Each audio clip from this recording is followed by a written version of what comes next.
Italian Wine Podcast. Cin Cin with Italian wine people.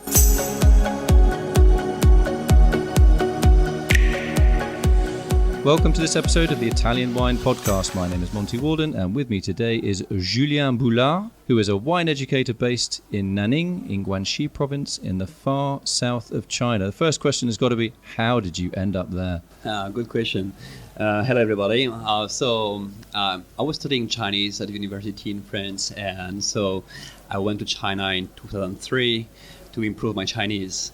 And I just fell in love with the place and the city where I was studying. So in Nanning, I guess nobody ever heard about this place, but very nice, near the Vietnam. And yeah, just like the place and just stay there. So how did you actually end up in Nanning then? Was that a student? Okay. Yeah, I was a student. I was studying Chinese, and so yeah, I went there to improve my Chinese. So is it a very rural place, Nanning, or is it a big city? Well, define big city, because for Chinese standard, it's a very small city. It's only 6 million inhabitants. Only 6 million? Yeah. It's very small. It's a township. A tiny little. It's the capital of the Guangxi province. So the Guangxi province is quite a remote place. It's not very developed. Still, I've been there for 14 years now. I've seen a huge change, maybe infrastructures or people, way of life. And it has changed tremendously within the last 14 years. So why do people want to study wine? Because I think now that the country is opening on towards the West and towards foreign cultures, they get very interested in learning new things, maybe wine or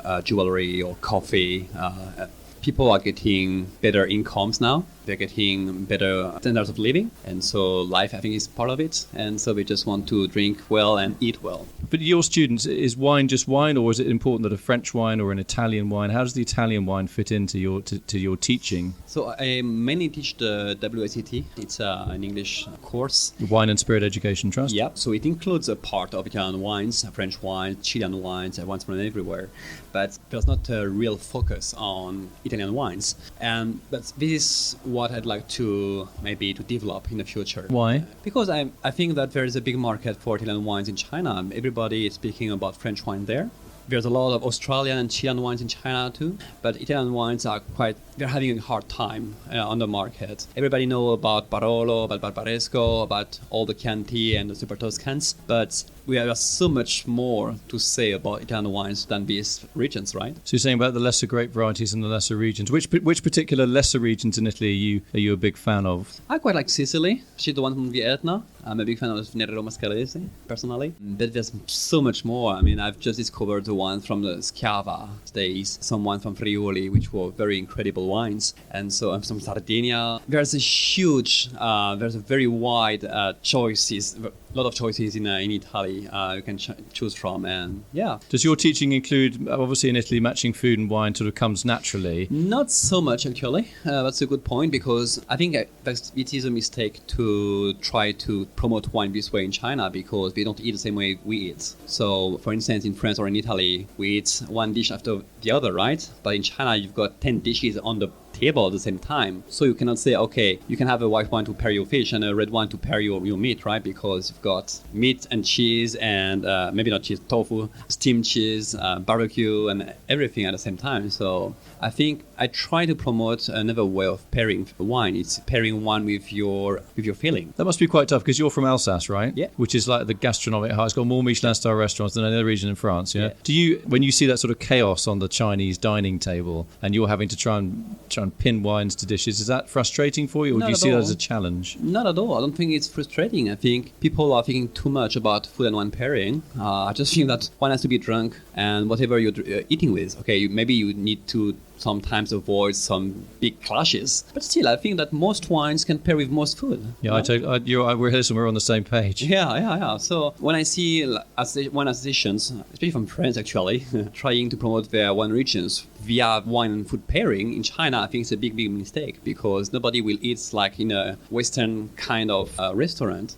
dish by dish. And so if you want to really promote wine, that's not a good way to do it. So the people that come to hear you or to be educated by you regarding wine, who are they? Are they just young people? Are they people that want to get involved in the wine business? Do they collect wine? What kind of demographic are you dealing with? I think they are mainly millennials, young people with quite good incomes. I would say that half of them are wine professionals and half of them are just consumers, but advanced consumers. They are very, we could say, wine aficionados. So when you say wine professionals, are the people, are they importers or? Yeah. We have some importers, distributors, sommeliers sometimes, but I would say mainly distributors and importers. So how are you going to translate their enthusiasm and your knowledge and love of Italian wine to sales of Italian wine? Because that's really what it's all about. Well, I will try to convince them that, of course, I'm French, I love French wine. I cannot say the contrary, but there are so much more in the wine world, and that's why actually I'm here today, because I love any kind of wine. I don't care where it comes from, even if it comes from China or from Peru. I don't mind, as long as the wine is good. And I think it's a pity to just